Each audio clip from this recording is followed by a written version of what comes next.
Well, as you've been hearing today, the Saskatchewan Party will lead the province for the next 4 years. It is the fifth time the party has formed a majority government. This has not happened since Tommy Douglas and the CCF in the 1960s. But these latest election results do show a major divide. The NDP dominate in Regina and Saskatoon, and the Sask Party has swept rural Saskatchewan with the exception of Athabasca and Cumberland in the province's north. It is a result that did not escape Premier Scott Moe.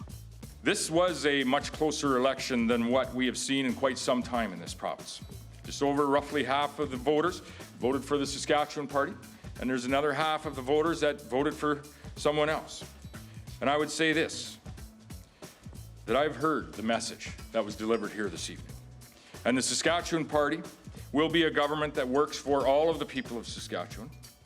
And now some may allude to tonight's results as means that we are divided in this province, and I would disagree with that. So today we're going to talk about that. Are we divided? We're going to talk about what these results mean for the province. Is the rural-urban divide bigger than ever? How do we move past that? What does a primarily urban opposition mean for people in the cities? We have a political scientist standing by with his take, but as always, we want to hear from you too. What do these election results say to you? And how do we find common ground in this province? Give us a shout at 1-800-716-2221. You can also email bluesky@cbc.ca. Daniel Westlake is our guest for the show. He is a political science professor at the University of Saskatchewan. Daniel, welcome back. Thank you for having me. It's good to be with you. So I want to start with, I guess, the positive storyline from last night. Just how historic was this win for the Sask Party? It's really quite remarkable to win not only 3 or 5 majority governments in a row, but the fashion in which they have done so. So this is, assuming the popular vote holds, 5 straight elections in which the Sask Party has won more than 50% of the vote, coming off of 3 elections in which they won 60% of the popular vote in a row. For context, that's not something the Alberta Conservatives, when they were governing Alberta between 1971 and 2015, they never won 60% of the vote 3 elections in a row. By my count, they never won 50% of the popular vote, 5 elections in a row. So it really is a remarkable period of dominance for the party. And the fact that it happened right now, too, I think is interesting because many of the analysts we spoke to leading up to this, especially yesterday, said this is not a good time for incumbent governments, right? So knowing that, what does this win tell you? I mean, that might have been part of the story, but it's just to me you've got 2 forces pulling in opposite directions. One is a very conservative Saskatchewan that can deliver 60% of the vote to a center-right party, which is rare. Like, that's hard to do. And then an anti-incumbent moment that probably helped the NDP.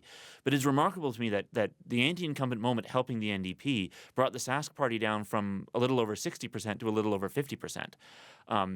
If I'm the Sask Party, I'm looking at that somewhat favorably in terms of how I see the party fitting in the province in the long term. If I'm the Democratic Party, that's kind of scary, that this was probably a good election for the opposition. They probably benefited from that. And they're still not all that close to government. Did these results surprise you? How did you find yourself reacting last night as the results were rolling in? So going into the election, I wasn't quite sure what to think because we basically had a year of pretty consistent polling with the Sask Party up, about 4 to 5 to 10 points depending on the poll. And then over the weekend before the election, we suddenly got 4 or 5 polls coming out saying the NDP was ahead. And the result ended up matching what we had seen kind of for the year prior. So there's a part of me going in and thought, this might be closer than we think. And then the results come in and you think, well, I guess this is what we expected at the beginning of the election campaign. So I don't know entirely what to make of that and kind of that weekend and then where the election results ended up being. What about how close it is in some of the constituencies? So CBC was able to project a majority government for the Sask Party, but there are still some seats that will wait on before making a declaration, and that's because of mail-in ballots and just how close they are. What are your thoughts on some of those that we're still waiting on results? So I think in every election there's going to be a few ridings that just take some time because, there's always a few ridings that are close. And in this case, I think they're exactly where we expect them to be. Like, these are mostly suburban ridings in Saskatoon, and there's one suburban riding in Regina that we're still waiting on. I mean, we knew going in that I think these were going to be the battlegrounds, that suburban Saskatoon, suburban Regina would be kind of the most competitive places. I think for the NDP, they might have been optimistic that there might have been a few more closer races in Moose Jaw and Prince Albert. One looks like it's close there, but the rest of them seemed pretty straightforward. So, yeah, close ridings about where we'd expect close ridings to be. And do you foresee any ridings flipping? It's really hard to know. I think especially the two that the Sask Party right now is ahead in Saskatoon are close races. So, I mean, I try not to project mail-in ballots. I just don't have a good sense of how they'll break or whether they'll be different than that's what I wanted the rest of the electorate. Ask you about, because it came up last night. Like, is it true that mail-in ballots tend to favor the NDP? So I think it's hard to know in what I would describe a normal election. I think one of the challenges we have is the most recent election, the past one, took place during COVID. And at that point, both COVID-19 measures and mail-in ballots got quite politicized. So in that environment, it makes sense that not just the NDP, but left parties across North America would do better in mail-in ballots. This election didn't take place in those kinds of circumstances.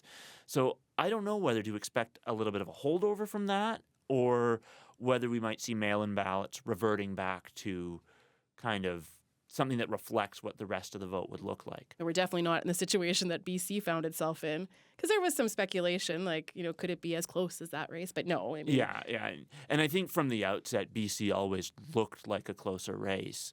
In British Columbia, the NDP tends to hover somewhere between 40 and 45%. Again, their COVID election was also a bit of an outlier for how well the NDP did.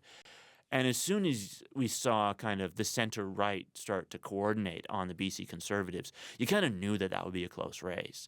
Where you look at the case in Saskatchewan, and there's just a stronger kind of underlying base of support for the Sask Party that makes a close election like we saw in BC, I think, a little bit less likely. Right, okay. Let's go to a caller. We've got Alan on the line in Balcarres. Alan, welcome to Blue Sky. Hey there, you were asking whether the province is divided. Mm-hmm. What do you think? And, well, it is. But it's not so much politically divided as it is between the apathetic and the engaged. I understand about 50% of the voters just sat on their hands and didn't bother to turn out. So that's the first observation I have.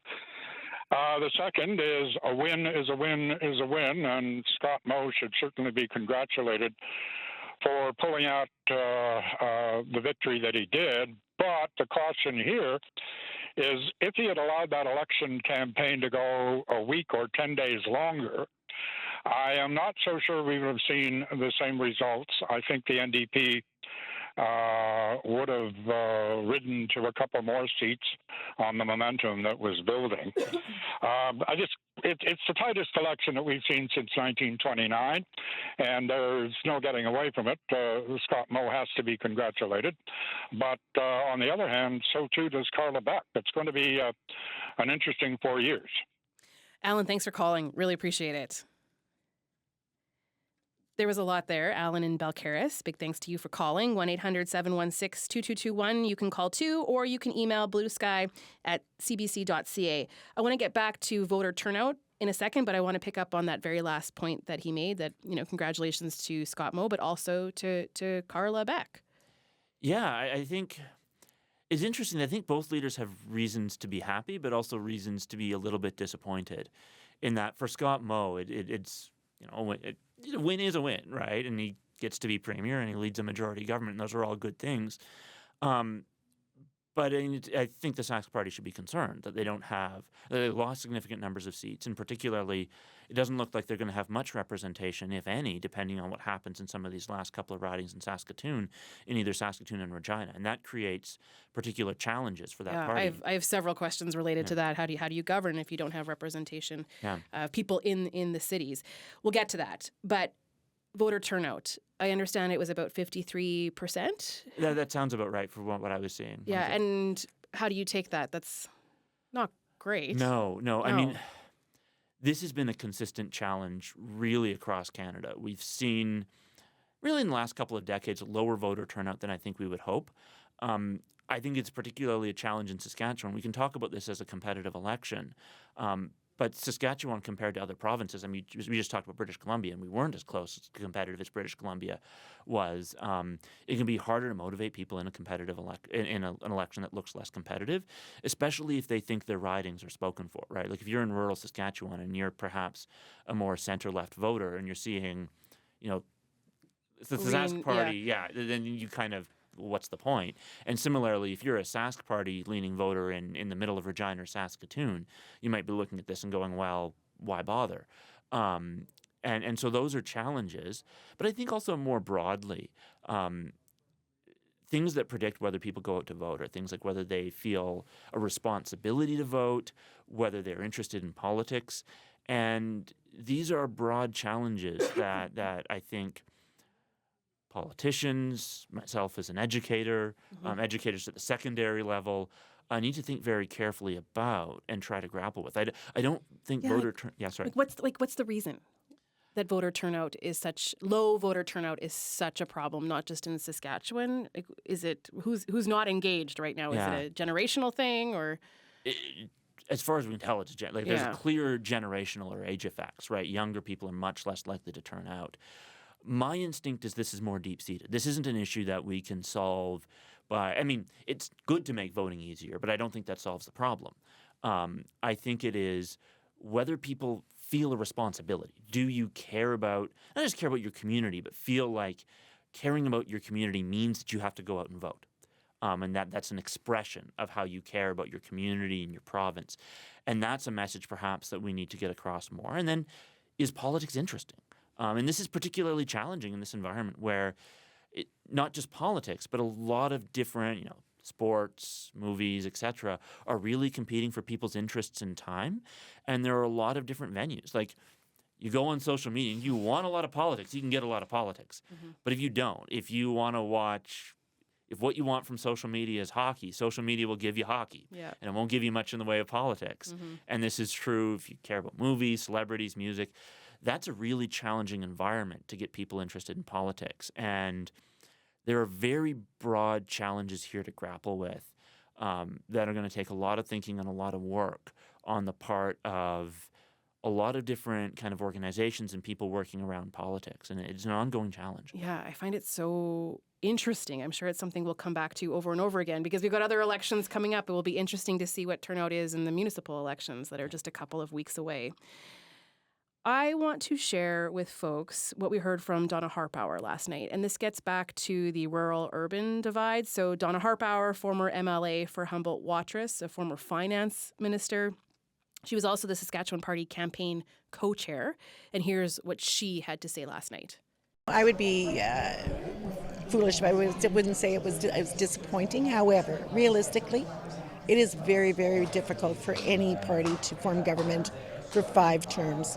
So it's unprecedented for us to be able to form government for the 5th time, but also concerning, and I've seen it throughout my political career, of the urban-rural divide. And I think this election is going to show that divide is fairly wide yet again. It has been in the past, and it's going to be on the new government to kind of bridge that gap again and bring the urban and rural back together. Ultimately, in this province of Saskatchewan, we're very center.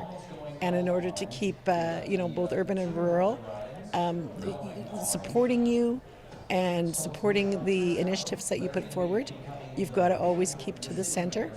And the new government needs to be mindful of that. And I just brought forward a budget that was heavily weighted in funding for education and healthcare, which should be considered very center. But perception.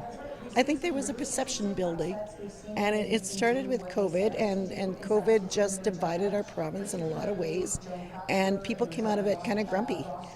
And again, it goes back to that time for change. We're not sure why, but we're kind of grumpy, and it's time for change. That is definitely in play in this election.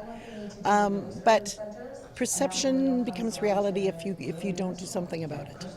All you can do as a government is the best within your means. And although that we have put a lot of resources into the urban centres, such as healthcare facilities and schools, maybe we need to do better in messaging what we're doing in the urban centres. I think that, quite frankly, we're in an envious spot across the nation because no other province has been able to hold government for 5 terms. So is it repercussions or is it a success? Donna Harpauer, former MLA for Humboldt-Watrous, former finance minister, also the Saskatchewan Party campaign co-chair.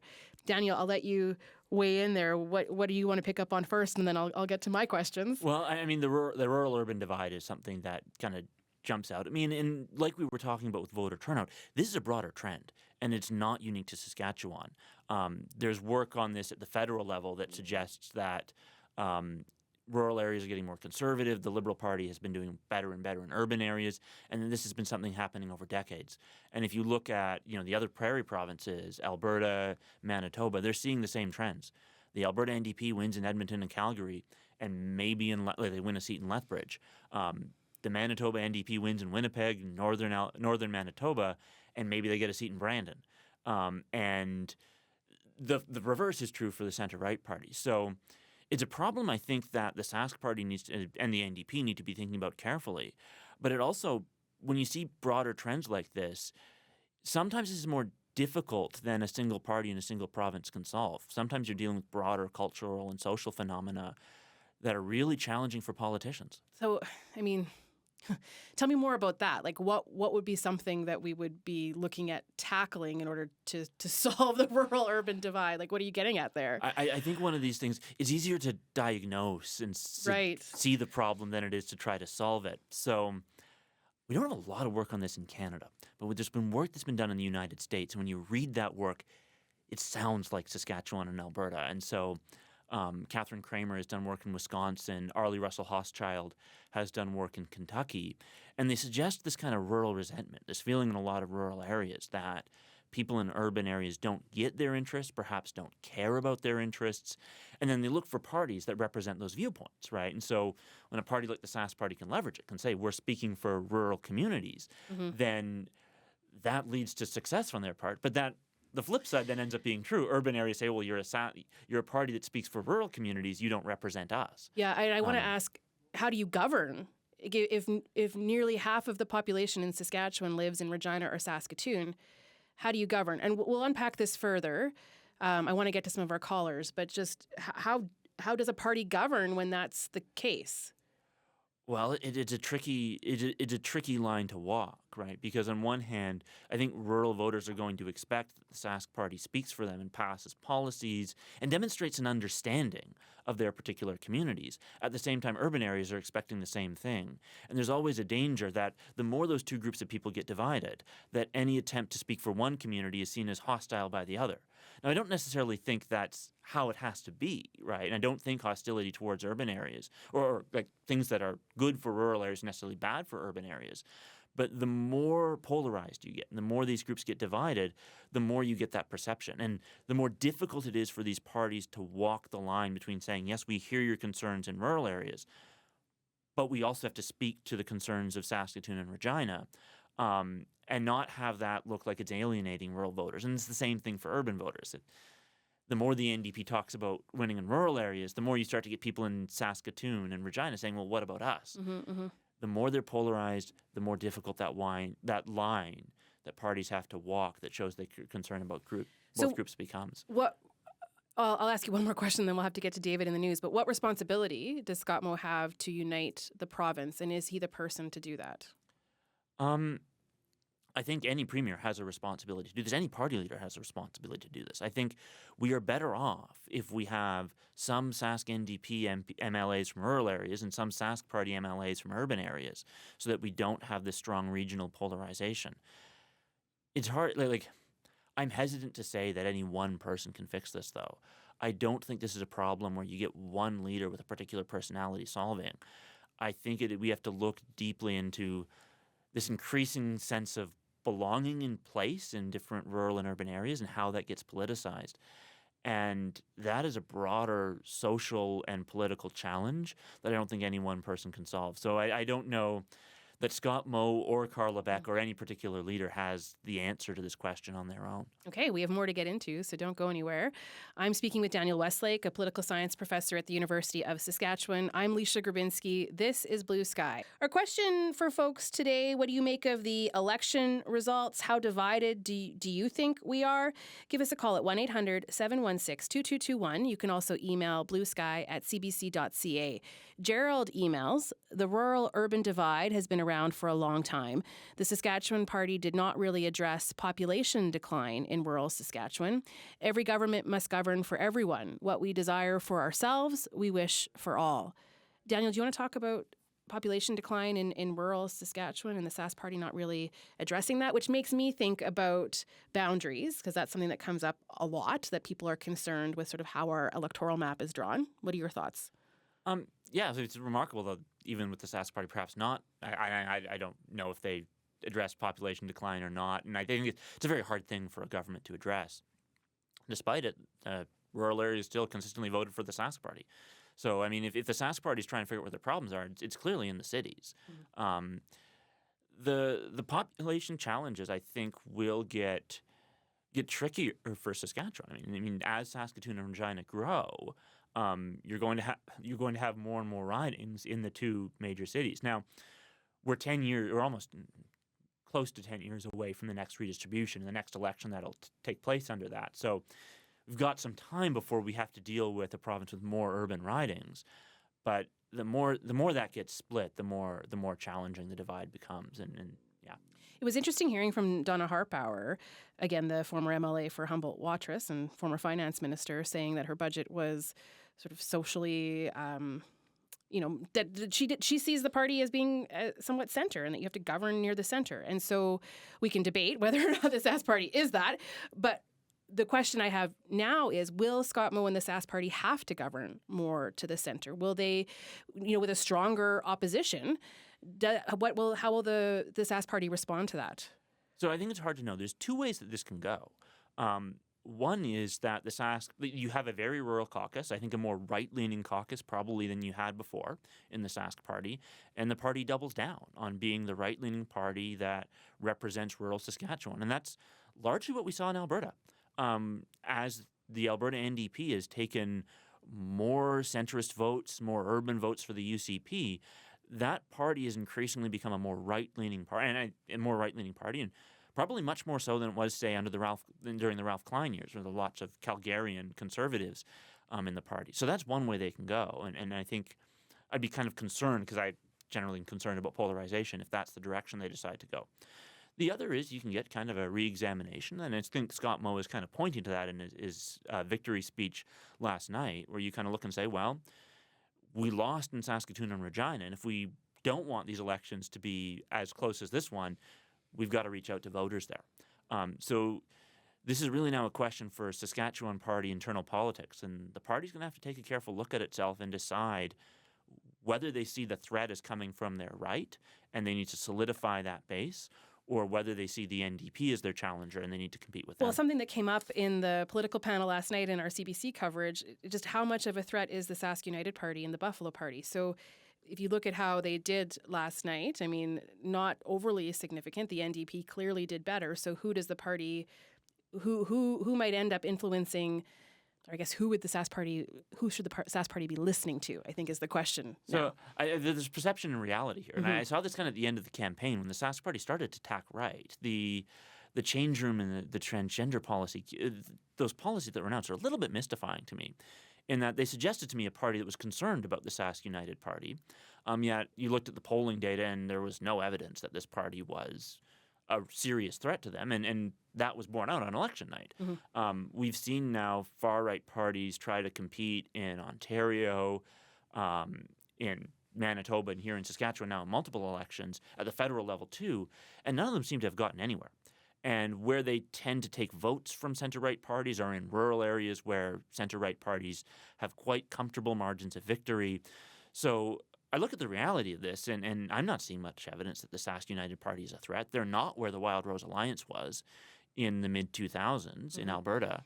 But sometimes, especially in center-right parties, there's a perception of that threat that's larger than perhaps the polling data and what we see in elections is suggestive of. Will the first order of business still be change rooms, do you think? Or how do you think that will play out? Well, I don't know, but I think that will give us a good first indication of which of these two options the Sask Party has chosen, whether they're going to double down on being a more conservative party that represents the right of Saskatchewan, or whether they're willing to reach out to people who might have been on the fence and maybe even shifted over to the NDP in this election. Okay. So I don't know where they're going, but it will be telling, and it's an important kind of piece of information to get. Okay, let's go to the phones. So we've got Maria in Swift Current. Maria, welcome to the show. Hi. Just a comment on low voter turnout. I have a theory, and for me, if I go to the polls to vote, I feel like I really have no choice. The house is on fire and everybody's arguing about who's cooking dinner instead of someone suggesting, hey, maybe we should get out of the house. Everybody's offering the same thing, a machine-like existence where we drive to offices, we drive to factories, we segregate society based on age, we allow tech and corporations to shape our culture, we increase trade until we have to reckon with ecosystem collapse, and we depend on charities to make up for the absolute failures of government to even understand what an economy is. And, we talk about truth and reconciliation. It is our institutions that are traumatizing people. Our judicial system is incredibly traumatizing. Our schools, we don't respect the uniqueness of brains. If somebody doesn't fit into the model, we drug children and don't change our system. I just want to ask you, Maria, did you end up voting in this election? Did you end up voting in this election? What's that? Did you end up voting in this election? I did, and I was going to spoil my ballot, but I did end up voting for the Green Party just as, because they're the only party that maybe has an inkling that trade might be destroying us and show some sign of difference out of all the 7 parties. But, I still don't feel anybody really represents real change and, a reckoning with the truth of, our shared history of humanity and the lessons we're failing to learn. And, it's inevitable we're going to fail because this system wasn't designed to work. It's a big Ponzi scheme. We're all part of this big cult, and we're so brainwashed that we can't realize it. Maria, I'm just going to stop you there. Yeah, the kids listening, and thank you for calling. I appreciate hearing your perspective, but we'll stop there for today. Thanks, Maria. This leads to an email from Jim, who writes, this was always going to be a protest, not a change election. The NDP gained support in large part because healthcare is collapsing. However, even with the late surge of support, the NDP was never running a coherent campaign as a government in waiting. They sidestepped the unfolding climate crisis and addressing Saskatchewan's atrociously high carbon emissions. They highlighted tax cuts while promising more expenditures, which never passes the smell test. They evaded our record, accumulating debt, partly the result of the Sask Party's corporate-friendly resource revenue policies and not wanting to go beneath the surface of rural politics. They totally ignored the drift towards plantation, habitat-destroying agriculture. And while it is vital to talk to frontline health workers, the NDP never presented a plan for building a primary health care system with interprofessional public clinics along the lines abandoned during the intense struggle to establish Medicare in the 1960s. We don't want the increased opposition in the legislature to fan any flames of partisan ideological labeling, which obscures underlying concerns and a path forward. How ironic that the Saskatchewan United Party, not the NDP, called for bringing back the STC. So rural people would again have public transportation. Building a progressive coalition that spans rural, northern, and urban realities should now be the NDP's priority. And this can't be done by continuing to sidestep the challenges of making consequential change. Let's go to another caller. Wayne joins us in Beaver Flats. Hey there, Wayne. Hello again. Hi. Just a few thoughts on last night's results. The Sask Party played their hand, and they played it very well. They wanted to win, and so they focused their resources, energy on the rural votes, and that's exactly what happened. So they won. The sad thing about it is I think they won for the wrong reasons. I think they won to stay in power, not to empower the people like myself that we need some help with cost of living and all of these other social issues that we're facing. But I'm going to take something good from this result. One, is that the left of center is going to have a stronger voice, and hopefully they use that voice to advocate more for education and health, and some of these ongoing social issues that, well, they are growing and becoming epidemic. And so the good thing is that, but also it's going to if the Sask Party wants to win the next election, they've realized that they're going to have to pay some attention to the real issues. And like I had just said, the real issues. They're not going to get by with, rural police forces and pronoun legislation and who goes to what bathroom and that. These are all distractions, and quite frankly, I think this past election resembled a lot of American wedge politics. Okay. So I'm sad, but yet I'm encouraged and hopeful that it will actually force the Sask Party to become a more social, conscientious party. Okay. But great show last night on CBC, and a good talk today. Awesome. Have a great day. Yeah, you too, Wayne. Thanks. That's Wayne in Beaver Flats. This leads well into what we were hearing from Ken Cheveldayoff this morning. So, no clear wins in Saskatoon for the Sask Party. A number of ridings are still undecided, and among that is Saskatoon-Willow Grove, the riding of longstanding MLA and Cabinet Minister Ken Cheveldayoff. He currently has the highest margin of votes for the Sask Party in Saskatoon, and he did speak with Saskatoon morning host Stephanie Massicott. She started by asking him how he was feeling waking up this morning without knowing if he's won.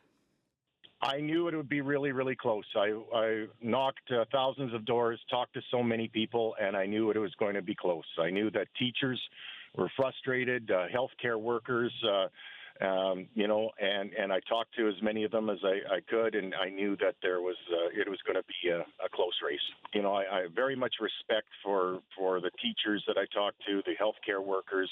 They're frustrated.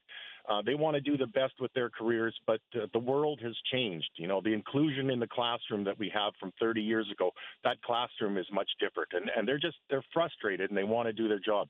Healthcare, there's not an ER in the country that's not facing a challenge right now, and there's no easy answers, but some in frustration voted NDP, even though philosophically they weren't with the NDP, just for a change, but change to what? Now, the Sask Party has no clear winner in Saskatoon as of right now. What does that say to you about your party's popularity in this province? Well, in my seat, the plurality that I'm showing is 288. There's a special poll that doesn't seem to be being included yet. There's 660 mail-in ballots coming, so I like my chances. But I'm just very, very humble, and the people will decide, and every vote counts. That's what we told voters, and that's what we mean, and that's the importance of democracy. And the importance of exercising your franchise. It's so important. And those in Saskatoon Willow Grove did in large numbers, and I'm very pleased with that. And I'm just a humble person, wanting to do the best. And I've been blessed to be reelected since 2003, where this province has changed a lot. When I first got elected, the first thing I had to do was go to Cardinal Leger School because they were going to close the school because we didn't have enough kids because the parents and everybody was moving to Alberta. Now we've got schools that are bursting at the seams, but I had something to talk about on the doorsteps. 4 new schools in Brighton, 2 high schools, 2 elementary schools in one constituency. Outstanding. You have been a Sask Party MLA for decades. How do these results change things for the party with the NDP gaining so many seats? Well, I think like the Premier said yesterday, we're going to take a close look, a close listen, and respectfully ask people for their ideas. And my experience over the years is that a lot of good work gets done by both political parties right after an election. You're not focused on the next election. You're focused on doing things better, doing things different. Let's look across the country. Let's get best practices. Let's ensure that these new schools in Brighton and across the province, fulfill the needs. And I'm one that listens to teachers, listens to healthcare workers, and tries to take that to Regina and incorporate that with the minister and with our caucus. And I think it's all going to be about listening for the next term. Sask Party's Ken Cheveldayoff. You could hear the horns honking. He said he was standing on a street corner thanking voters. He's an interesting person, and I'm wondering, Daniel, what you heard in that clip from him there that stood out to you. Well, I think it's the right messages that the Sask Party is trying to send, right? These are conciliatory messages. These are kind of an acknowledgement that they need to win in Saskatoon and Regina. Of course, we're talking to an MLA in Saskatoon whose seat depends on their ability to win in Saskatoon. So probably on the side of the party that's going to be more concerned about reaching out to the cities. The other challenge there is that when we deal with issues like education and healthcare, they're really tricky problems. And it's one thing, especially now with respect to healthcare, where every province has got a problem. It's one thing to say, we're going to put money into healthcare. It's another thing to actually get wait times down, get access to family doctors up. Those are real tricky policy challenges that aren't just a question of, do parties disagree with each other, but also can they find the resources, the kinds of ideas, the kinds of policies to solve these problems. And they're also the kinds of things that, regardless of what parties say they want to do or what policies they put forward, voters will punish incumbent governments if healthcare is not good or if cost of living is high. So it really is a type of issue where parties aren't just being judged on their policy, but on their performance when they're in government. I'm wondering how much of a difference Saskatchewan people will find in this new makeup of the legislature. So, again, I brought this up already, that we have a stronger opposition. But Carla Beck said it last night. This is the quote from her. "We might not have crossed the finish line first tonight, but, my friends, we have changed the landscape in this province." So I am curious, for the average person in Saskatchewan, will they notice a difference because of the makeup in the legislature? So I want to be careful about suggesting that people are regularly watching legislative politics, but I do think there's in general, there's value to having a stronger opposition. And I think some of those things that you get with a stronger opposition might get noticed more by the public. So a stronger opposition has more time to research and to kind of dig into stuff that the government is doing. They've got more space to criticize the government.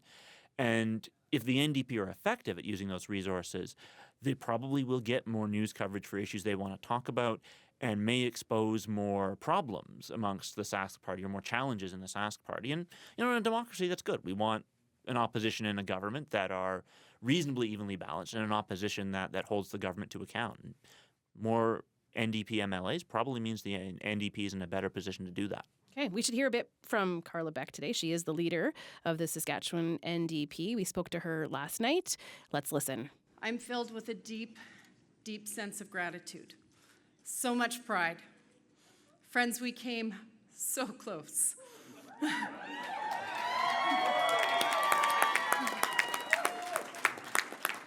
When we started this campaign, many people didn't give us much of a chance, but we believed.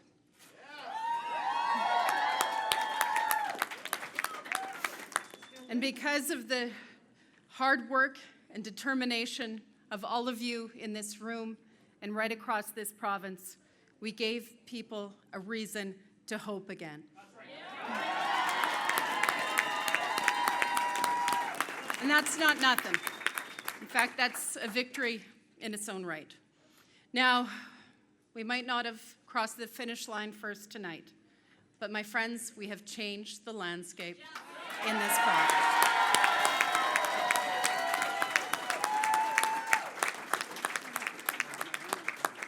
To all those who believed, who supported us, I know you're feeling disappointed. I'm not going to lie. Well, I'm a bit disappointed. I know this isn't the result that we had hoped for. But let me tell you, tonight is not the end.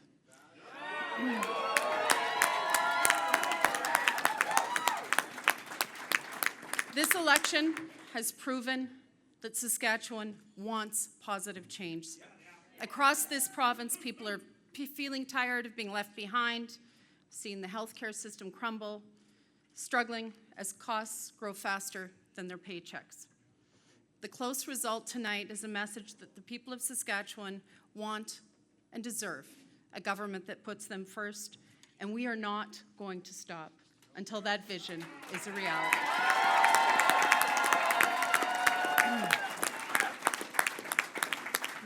Now, I do want to take a moment to congratulate Scott Moe and the Sask Party, but to his new government, I also say this. Tens of thousands of Saskatchewan people have sent you a message that they want better for their province, and we'll be there to hold you accountable every step of the way.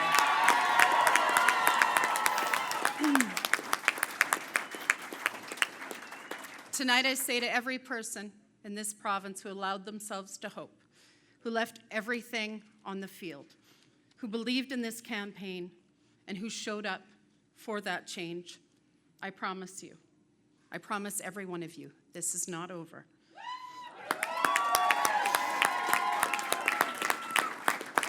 We've built something incredible.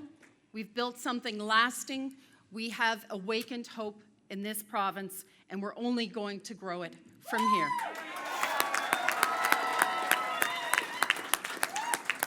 Because we know that change is a process. It doesn't happen in a single night or a single election. As much as we tried to make that happen, you know, I'm pretty stubborn. But lasting change happens through the commitment of people like you who believe that Saskatchewan can be better, that we deserve better.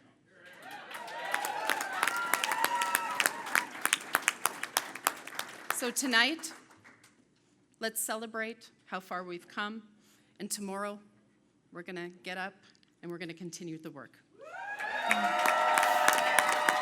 That is the leader of Saskatchewan's NDP party, Carla Beck. Our guest today is Daniel Westlake, a political science professor at the University of Saskatchewan. Daniel, how much credit do you give to Carla Beck for getting the NDP to where they did last night? I mean, I guess you can give her credit or, you know, some blame. They didn't win any rural seats, but how much of that is on Carla Beck? Well, I mean, I'm always nervous to overstate the importance of leaders, but I think they ran the campaign that they should have ran.